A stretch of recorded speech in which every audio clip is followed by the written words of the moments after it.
So hello student, welcome to college study Delhi university. I hope आपने 5th unit बहुत अच्छे से पढ़ ली होगी और अपने 25 नंबर पक्के कर लिए होंगे। तो अब मैं आपको पढ़ाने वाली हूँ यूनिट वन जो कि 15 मार्क्स की आ रही है और सबसे सेकंड मोस्ट इम्पॉर्टेंट यूनिट है।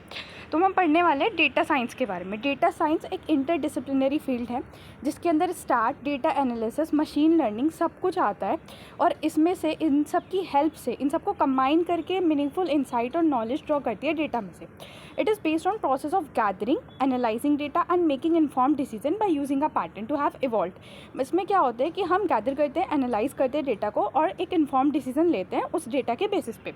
ये बहुत ही वर्सेटाइल है और बिजनेस ऑर्गेनाइजेशंस को अलाउ करता है कि वो अपने डिसीजन मेकिंग को इन्हांस करे और अपना प्रिडिक्टिव एनालाइज परफॉर्म करे और जो हिडन पैटर्न है उसको भी डिस्कवर करे डेटा सेट में से। डेटा साइंस जो है वो कई सारी चीज़ों में अप्लाई होता है, जैसे bank, health care, manufacturing, e commerce, और सर्व करता है critical application, optimising route, forecast the revenue and create the targeting promotional offer and even predict करता है इलेक्शन आउटकम भी। अब डेटा एनालिस्ट कंबाइन करता है एक्सपर्टीज़ मशीन लर्निंग की, स्टार्ट्स की, प्रोग्रामिंग की, मैथमेटिक्स की एंड डेटाबेस मैनेजमेंट की, और इन सबकी स्ट्रेंथ के साथ रॉ डेटा पे काम करता है, इन सबको एक साथ लेके आता है और मीनिंगफुल इंसाइट ड्रॉ करता है। डेटा साइंस जो है, डेटा साइंस को यूज़ करके ऑर्गेनाइजेशन अपनी कैपेबिलिटी को टैप कर सकते हैं और डिस्कवर कर सकते हैं फुल पोटेंशियल उस डेटा में से। वो अपने ऑपरेशनल एफिशिएंसी को भी इम्प्रूव कर सकते हैं और कस्टमर के एक्सपीरियंस को इन्हांस कर सकते हैं, और वो उन्हें डेटा साइंस ऑर्गेनाइजेशंस को कॉम्पिटिटिव एडवांटेज भी प्रोवाइड करता है। सो इसी के साथ मैंने आपको समझा दिया कि डेटा साइंस क्या होता है। देन अब आ जाता है डेटा एंड इट्स टाइप। देखो ये पूरा जो कंटेंट है ना आपके बिल्कुल सिलेबस के टॉपिक वाइज टॉपिक है, कुछ भी ऐसा नहीं है कि फालतू पढ़ाया जा रहा है या कुछ भी ऐसा नहीं है कि छोड़ा जा रहा है, सब कुछ इसके अंदर है। अब आ जाता है डेटा एंड इट्स टाइप। तो डेटा क्या है? रॉ मटेरियल है जिससे हम इंफॉर्मेशन एक्सट्रैक्ट करते हैं, जैसे कि न्यूमरिक, टेक्स्ट, ऑब्जर्वेशंस या फिर रिकॉर्डिंग्स। डेटा स्ट्रक्चर्ड भी हो सकता है। स्ट्रक्चर्ड मतलब वो प्री डिफाइंड कैटेगरी के अंदर ऑर्गेनाइज्ड होता है, जैसे कि लिस्ट, टेबल, स्प्रेडशीट। और डेटा अनस्ट्रक्चर्ड भी हो सकता है जो कि ऑर्गेनाइज नहीं होता। अनस्ट्रक्चर्ड डेटा जैसे आपका para of the text, satellite image जिसे प्रोसेस करना पड़ता है, स्ट्रक्चर्ड बनाना पड़ता है एनालाइज करने से पहले।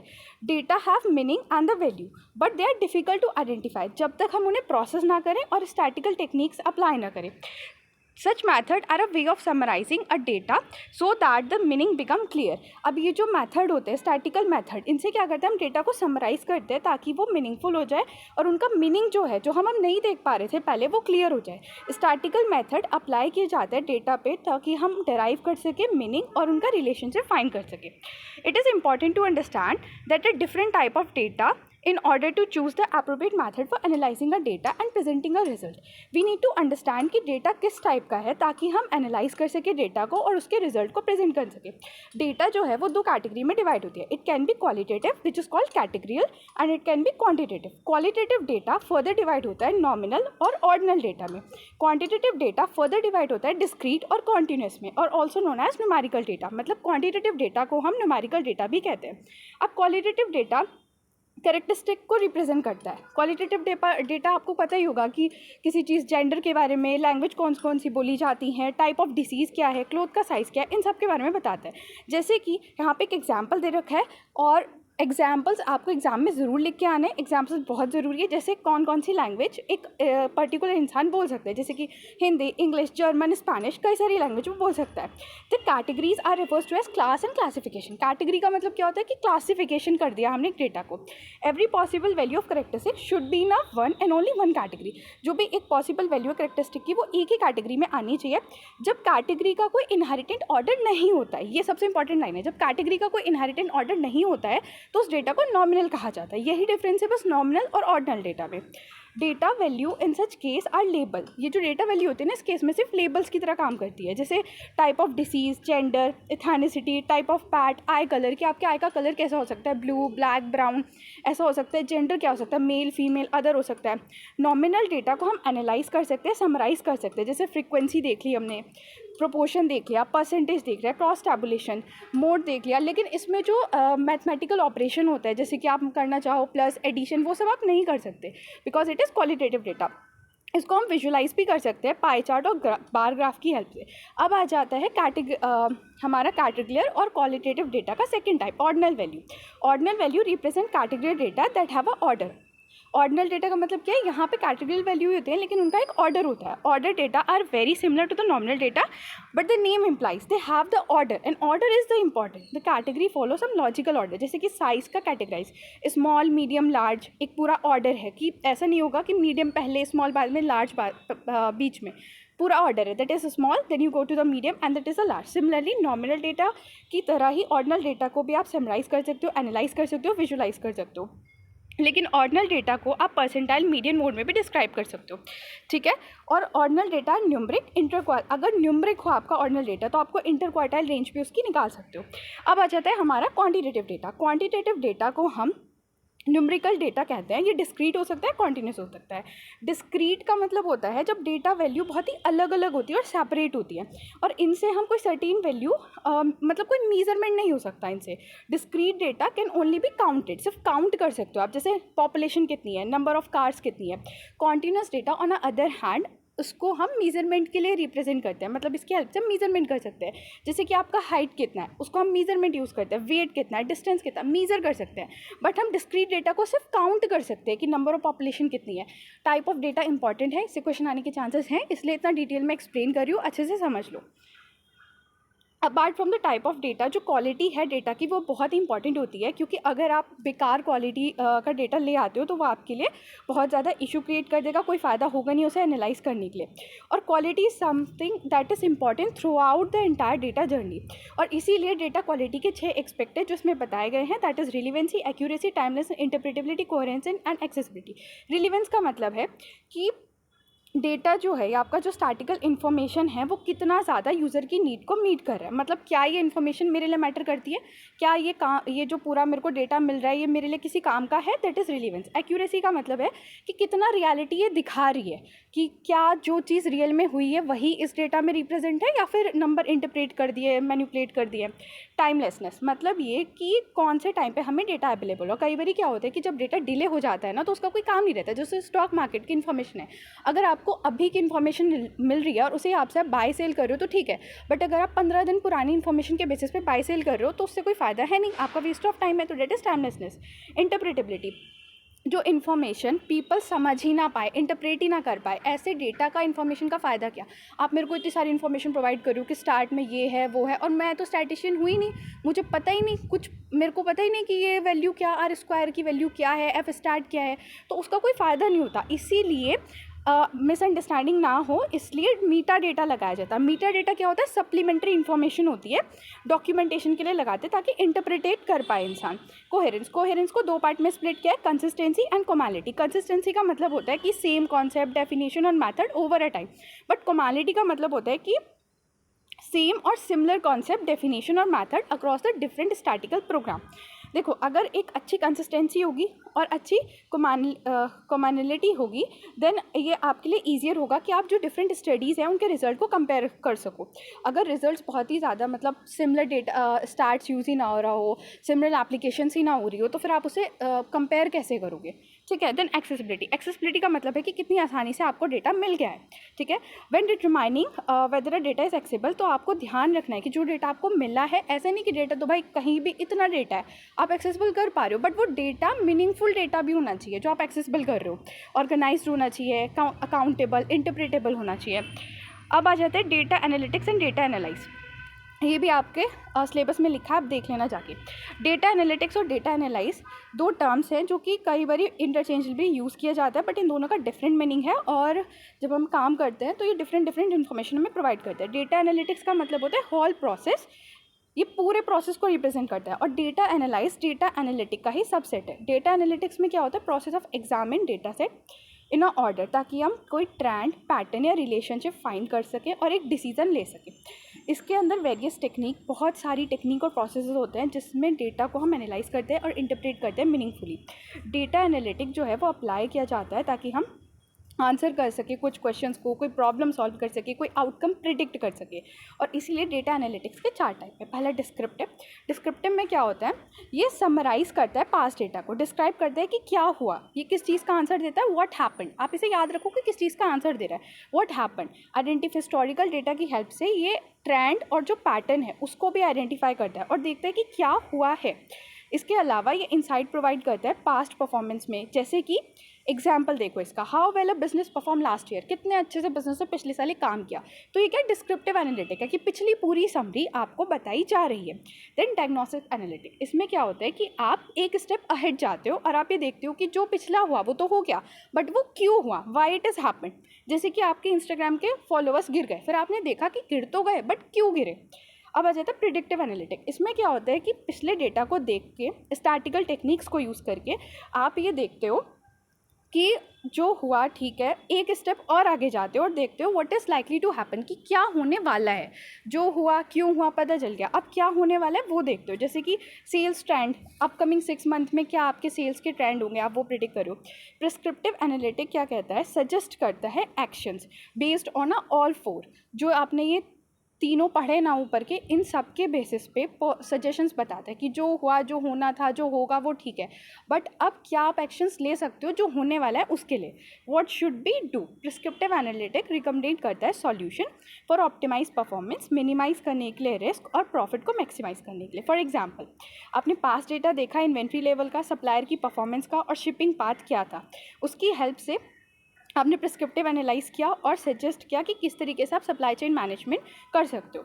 अब इसका ना पूरा ये टेबल है, रोक के पढ़ लेना, बहुत इंपॉर्टेंट, बहुत अच्छे तरीके से इसमें दे रखा है।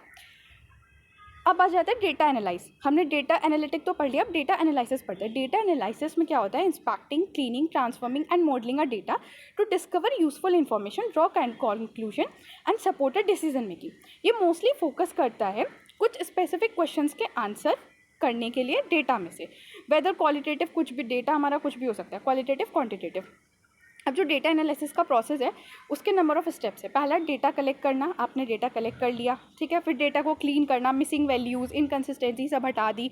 फिर डेटा को एक्सप्लोर कर लिया, फिर डेटा को ट्रांसफॉर्म कर लिया, मतलब उस फॉर्मेट में आप लेके आ गए जिस फॉर्मेट में ज़रूरत थी, ठीक है। फिर डेटा को मॉडल बनाया, रिग्रेशन एनालाइज यूज़ करके, classification, clustering, time series analysis. अगर आप 5th यूनिट कंप्लीट करके आए हो तो आपको सब समझ आ रहा होगा कि मैं क्या बता रही हूँ, क्योंकि सब 5th यूनिट में आप पढ़ चुके हो, ठीक है। और फिर लास्ट में डेटा इंटरप्रेट करना, कि आपने जो भी डेटा मॉडलिंग की है उसके बेसिस पे कंक्लूजन निकाल रहे हो और रिजल्ट को इंटरप्रेट कर रहे हो और कुछ जो स्पेसिफिक क्वेश्चन हैं उनके आंसर कर रहे हो। अब देखो, अब यहाँ पे आ जाता है पूरी समरी। ये जो मैंने आपको पढ़ाया है ना, पूरा स्ट्रक्चर्ड आंसर है, कि अगर आपका आ जाता है ना difference between data analytic and data analyse, ऐसे ही लिख के आ जाना पूरा का पूरा, अच्छे, मतलब कोई मार्क्स काट ही नहीं सकता, पूरा स्ट्रक्चर्ड आंसर प्रोवाइड कर दिया मैंने आपको। Data analytic more complex field है जिसके अंदर वेरियस टेक्निक, टूल्स और प्रोसेसेस आते हैं एनालाइज करने के लिए डेटा, बट जो डेटा एनालिसिस है वो डेटा एनालिटिक का ही सबसेट है, ठीक है। और इसमें क्या होता है, क्लीनिंग अप, ट्रांसफॉर्मिंग और इंटरप्रेटिंग। की डिफरेंस जो है ना वो इनके पर्पस में लाई करता है। जैसे कि जो डेटा एनालिटिक है उसका काम होता है आइडेंटिफाई करना हिडन इनसाइट और पैटर्न्स को, ताकि बिजनेस डिसीजन हम ले सकें या प्रिडिक्शन कर सकें। बल्कि जो डेटा एनालिसिस है उसका एम होता है कि जो डेटा है उसमें से मीनिंग, मतलब डेटा का मीनिंग एक्सट्रैक्ट करे, इन्फॉर्मेशन तो वो भी निकालता है लेकिन स्पेसिफिक क्वेश्चंस और प्रॉब्लम को सॉल्व करने के लिए। अब इसका बहुत ही बढ़िया एग्जाम्पल दे रखा है। मान लो एक बिजनेस है, वहाँ पर डेटा एनालिटिक्स क्या हेल्प करेगा, मार्केटिंग स्ट्रैटेजी को ऑप्टिमाइज़ करने के लिए, कस्टमर के एक्सपीरियंस को बढ़िया बनाने के लिए, सेल ट्रेंड फोरकास्ट करने के लिए। पर जो डेटा एनालिसिस है वो क्या करेगा, जो वो बिजनेस की परफॉर्मेंस है उसको मॉनिटर करेगा। डेटा ड्रिवन डिसीजन, डेटा दे देगा किसी डिसीजन को लेने के लिए, इतना काम करेगा। लेकिन डेटा एनालिटिक्स और डेटा एनालाइज दोनों साथ में काम करते हैं, और लेकिन data analytics holistic view provide करता है, वहीं पे डेटा एनालिसिस एक्सट्रैक्ट करता है पर्टिकुलर कंक्लूजन निकालने के लिए, ठीक है। अब आ जाता है application of analytics in business. अब किस तरीके से डेटा एनालिटिक्स का क्या एप्लीकेशन है बिजनेस में, ठीक है। तो सबसे पहला है पावरफुल एप्लीकेशन, सबसे ज़्यादा ये है कि कस्टमर के बिहेवियर और प्रीफरेंस को समझने में हेल्प करता है। अगर आप कस्टमर के बिहेवियर और प्रीफरेंस को समझोगे तो बिज़नेस उसी हिसाब से उनका कस्टमर का एक्सपीरियंस जो है वो पर्सनलाइज कर देगा और पर्सनलाइज शॉपिंग एक्सपीरियंस देगा, जिसकी वजह से सेल बूस्ट होगी और ये कस्टमर की इंगेजमेंट को भी बढ़ाता है। अब इसका एग्जांपल है आपका रिटेलर ई कॉमर्स प्लेटफॉर्म, ठीक है, जो कि क्या करते हैं, जैसे कि हेल्थ केयर वगैरह भी इसमें आता है। वो क्या करते हैं कि सेगमेंट करते हैं, कस्टमर का सेगमेंट करते हैं, प्रिडिक्ट करते हैं कि उनकी फ्यूचर नीड क्या होगी और उस हिसाब से अपना मार्केटिंग कैंपेन भी चलाते हैं। ठीक है, आपने देखा होगा अमेज़ॉन पे, आप अमेज़ॉन पे अपना एक कोई प्रोडक्ट सर्च कर लो, फिर उसके बाद उसके जैसे एसेसरीज़ प्रोडक्ट आ जाते हैं, आपने क्या परचेज़ किया उसके बेसिस पर वो आपको नए नए रिकमेंडेशन देने लगता है, वही सब इसमें आता है। फिर आ जाता है बिज़नेस को इम्प्रूव करता है, इम्प्रूविंग अ बिज़नेस प्रोसेसेस। जैसे कि अगर आप इन्वेंट्री, सप्लाई चेन, लॉजिस्टिक और वर्क परफॉर्मेंस को अगर स्टडी करते हो तो ये उस बिजनेस प्रोसेस को ऑप्टिमाइज़ करने में हेल्प करता है। जैसे कि इंडिया का जो लार्जेस्ट रिटेलर है वॉलमार्ट, वो क्या करता है, प्रिडिक्टिव एनालाइज करता है ऑप्टिमाइज़ करने के लिए अपनी इन्वेंट्री मैनेज को देखता है, मतलब प्रिडिक्टिव एनालाइज की हेल्प से इन्वेंट्री मैनेजमेंट को मैनेज करता है। ये क्या करता है, सीजनैलिटी देखता है डिमांड की, कि पर्टिकुलर गुड की किस सीज़न में कितनी डिमांड थी और उस हिसाब से ही सामान मंगाता है, जिसकी वजह से फालतू में पैसा लगा के इन्वेंट्री उसकी इकट्ठी भी नहीं होती है और उसका जो पैसा जो बचा हुआ होता है वो कहीं और इन्वेस्ट करके पैसे भी कमा लेता है। ठीक है, अब आ जाता है कंपनी फाइनेंशियल डिसीजन में हेल्प करता है। इसकी हेडिंग क्या लिखोगे, फाइनेंशियल डिसीजन। देखो, कंपनी को बहुत सारे फाइनेंशियल डिसीजन लेने पड़ते हैं। अब इसकी हेल्प से ये फोरकास्ट कर सकते हैं रेवेन्यू को, मैनेज कर सकते हैं बजट क्या है और फाइनेंशियल रिस्क को भी एक्सेस कर सकते हैं। अब इसका एग्जांपल देखो, जैसे कि बैंक जो है वो किसी भी पर्सन की क्रेडिट वर्थनेस देख सकता है जो कि अप्लाई कर रहा है लोन को, और अगर उन्हें लगेगा कि प्रिडिक्टिव एनालिसिस के बेसिस पे कि ये जो है लोन चुका देगा तो बैंक उसे लोन दे देगा। बट अगर उसे लगेगा कि नहीं चुका सकता तो या तो वो ज़्यादा इंटरेस्ट लेगा ताकि जल्दी से वो पहले कवर कर ले, या फिर लोन देगा ही नहीं। ठीक है, फिर आ जाते हैं मार्केटिंग टीम की बहुत ज़्यादा हेल्प करता है, क्योंकि आपके कैंपेन में कैसी परफॉर्मेंस रही है वो आपको पता लगता है इसकी हेल्प से। कस्टमर का सेगमेंटेशन करने में हेल्प करता है और आपकी जो भी पैसा आप खर्च करो वो ऑप्टिमाइज वे में खर्च करो बिजनेस स्ट्रैटेजीज़ पे, वो ये हेल्प करता है। और ये कस्टमर के बिहेवियर को समझ के आप according to them marketing strategy बनाओ, इसमें भी हेल्प करता है। जैसे कि नेटफ्लिक्स क्या है, नेटफ्लिक्स जो है वो कस्टमर के व्यू डेटा जो भी कस्टमर ने देखा है उसको देख लेता है, उसके हिसाब से ओरिजिनल कंटेंट क्रिएट करता है जो कि हाईली स्पेसिफिक होता है और यूज़र की प्रेफरेंस के हिसाब से होता है। ठीक है, अब आ जाते हैं ह्यूमन रिसोर्सेज में। देखो, क्योंकि हमारा जो टॉपिक है उसके अंदर एप्लीकेशन बिजनेस में ही पूछी गई है, तो ये सारी बिजनेस ओरिएंटेड ही हैं।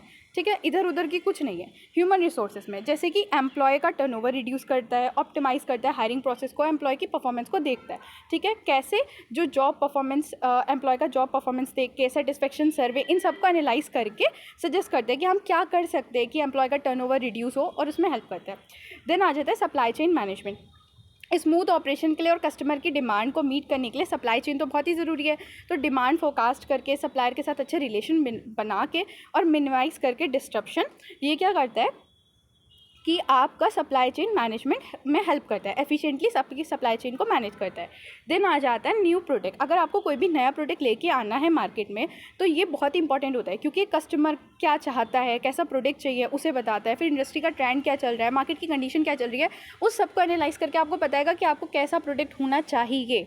तो इस तरीके से आपका नया प्रोडक्ट सक्सेसफुल होता है। अब आप भी इसे पढ़ लेना अगर और आपको पढ़ना है। देन आ जाता है हमारा big data and it's characteristic. अब बिग डेटा क्या है, यहाँ पे ना बहुत अच्छे तरीके से समझा रखा है कि बिग डेटा क्या है। मान लो कि आप एक शॉपिंग मॉल में गए हो और वो शॉपिंग मॉल में क्या चल रहा है, फ्राइडे सेल चल रही है और वहाँ पे लाखों लोग शॉपिंग कर रहे हैं और हर मिनट पे कोई ना कोई कुछ ना कुछ बाय कर रहा है, जिसकी वजह से डेटा जनरेट हो रहा है। जैसे कि किसने बाय किया, कब बाय किया, कितने पैसे इन्वेस्ट किए, और इसी को हम कहते हैं बिग डेटा। बिग डेटा का मतलब क्या होता है कि आप इतना सारा डेटा, बिग डेटा का मतलब large amount of data.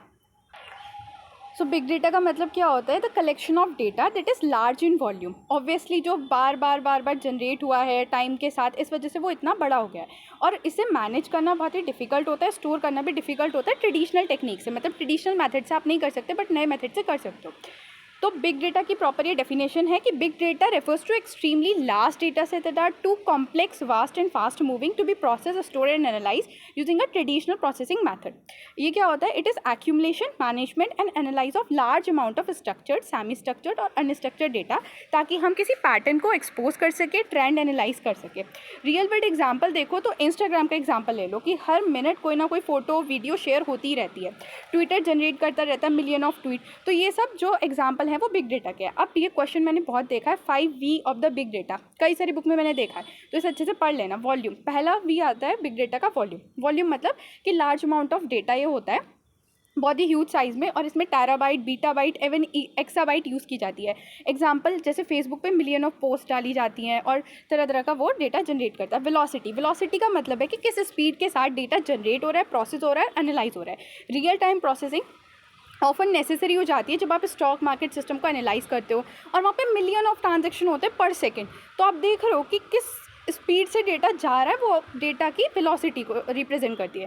Then आता है वैरायटी। कई सारी तरह का डेटा जनरेट होता है, structured, semi structured, unstructured. Structured data क्या होता है, जो एकदम तैयार होता है मॉडलिंग एनालाइज में। अनस्ट्रक्चर्ड क्या होता है, बहुत ही स्कैटर्ड होता है, उसमें बहुत काम करना पड़ता है। और सेमी स्ट्रक्चर्ड इन दोनों के बीच में आता है, जैसे कि video from YouTube, tweets etcetera. Veracity का मतलब होता है कितना एक्यूरेट, क्वालिटी और ट्रस्टवर्दी है डेटा। अगर डेटा मेसी, इनकम्प्लीट या मिसलीडिंग होता है तो हमें इसे फिल्टर करना पड़ता है। फिर आता है वैल्यू। वैल्यू का मतलब है कि जो डेटा है वो ऑर्गेनाइजेशन को कितना बेनिफिट प्रोवाइड कर रहा है। अब ये difference between a big data and traditional data है, ये आप पढ़ लीजिएगा रोक के, बहुत ही सिंपल इसमें है, कुछ इतना खास नहीं है। देन आ जाता है application of big data. Big data कई सारे फील्ड में यूज़ होता है, जैसे बैंकिंग, हेल्थ केयर, एंटरटेनमेंट, एक एक करके पढ़ेंगे। हेल्थ केयर में कैसे यूज़ होता है, बिग डेटा की हेल्प से हम प्रिडिक्टिव एनालिटिक्स कर लेते हैं, जैसे कि आइडेंटिफाई कर लेते हैं कि पोटेंशियल हेल्थ रिस्क क्या हो सकता है और पर्सनलाइज ट्रीटमेंट प्रोवाइड करते हैं।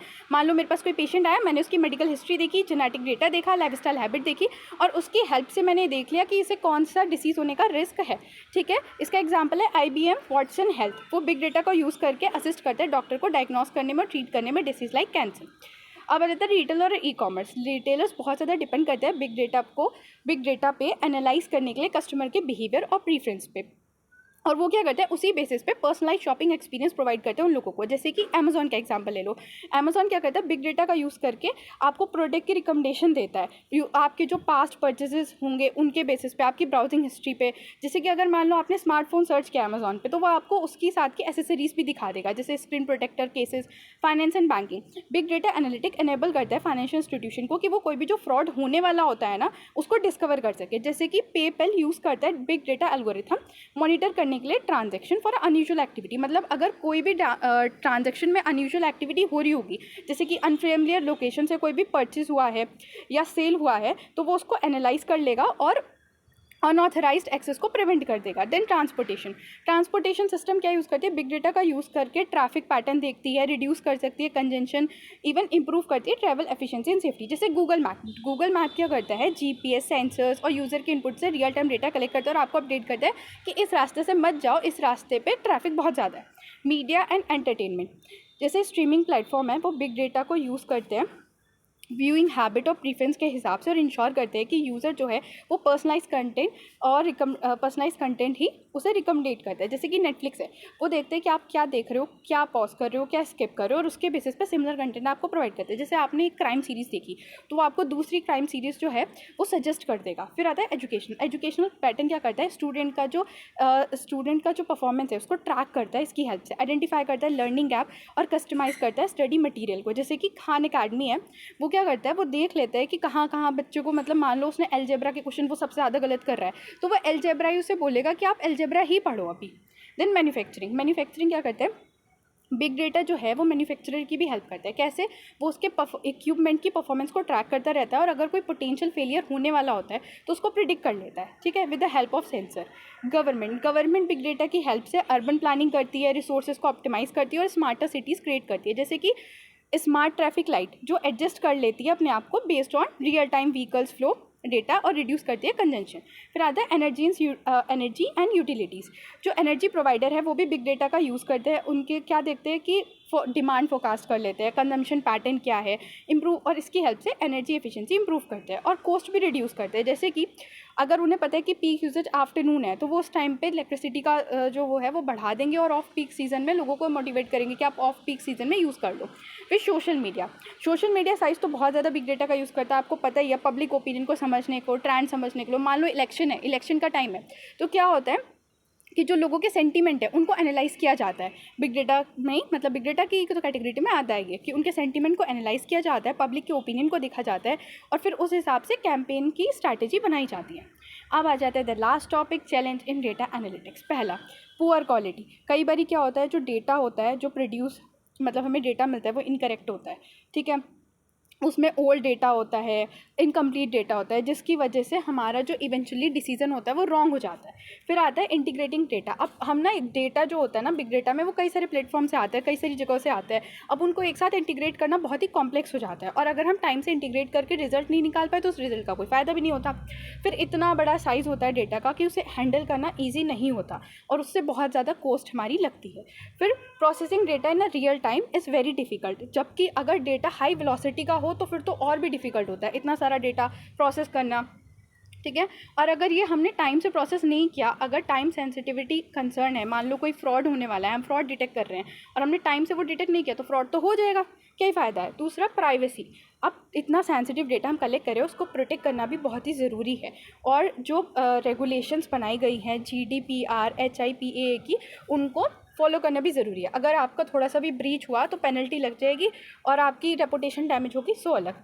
दूसरा, storage of qualified data scientist. देखो, shortage of qualified data scientist. अब जो बिग डेटा है उसको एनालाइज करने के लिए आप या हम तो जा नहीं सकते, बहुत बड़े बड़े साइंटिस्ट की ज़रूरत होती है, डेटा एनालिटिक्स की ज़रूरत हो, डेटा साइंटिस्ट की ज़रूरत होती है, ताकि वो कॉम्प्लेक्स डेटा सेट में से डिसीजन बता सके, इन्फॉर्मेशन निकाल सके। अगर ये लोग हमें नहीं मिलेंगे तो बहुत ही दिक्कत हो जाएगी, और यही प्रॉब्लम होती है स्मॉल ऑर्गेनाइजेशन के साथ, क्योंकि वो इतने महंगे महंगे लोगों को हायर ही नहीं कर सकती, तो इस वजह से वो इस चीज़ का फ़ायदा उठा नहीं पाती।